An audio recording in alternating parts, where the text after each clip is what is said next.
Hello, I'm Bill Laveris, the Content Director of the Mobile Enterprise 360 community, and I'm glad to be joined here now by Alan Watson, who is EVP and CIO of Educational Services of America. Alan, thank you very much for being my guest here. Thank you for inviting me, Bill. So let's start off with an easy one here. Tell us about Educational Services of America and your role there. Educational Services of America is the largest private alternative ed and special ed organization in the U.S. We serve 12,000 students across 22 different states.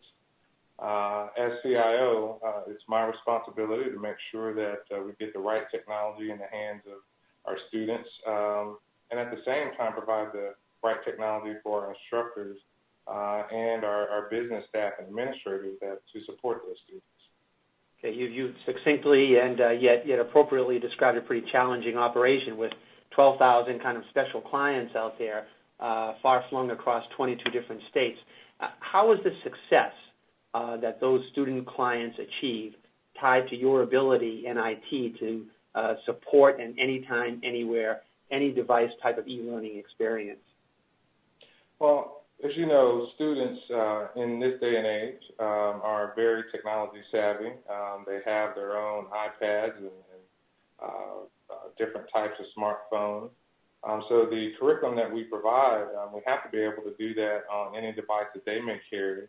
But we also have to have the ability to switch or change or do different types of devices in our schools, depending on, we can go into a school district. They may have particular types of equipment that they want to use. So our ability to provide our instructional platforms across any type of device is very important. Students may want to do things at home. We do have some homebound students. And with the special ed population, there are particular programs that are really only successful on a tablet or some other mobile device. It is very, very important for us to be able to deliver what we need on any device that we need. Okay, so you've got a lot of information flowing to and from the students, a lot of information, updates, curricular updates, resources flowing to and from the instructors. With what I presume is a limited-sized IT department, how do you do this? So to support 12,000 students across 22 states, we have about 8 people in IT, primarily in 2 locations. But when we looked at trying to deploy technology in the past, it took us 3 to 6 months to do that.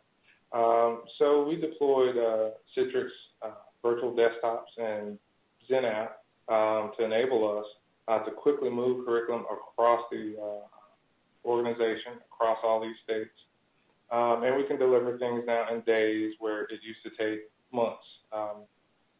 We also deployed GoToMeeting and Podio, which are also part of the Citrix family, that allows us to add additional programming, additional information, provide our teachers and our students a way to collaborate and connect very, very easy, very, very quickly, without a lot of IT intervention.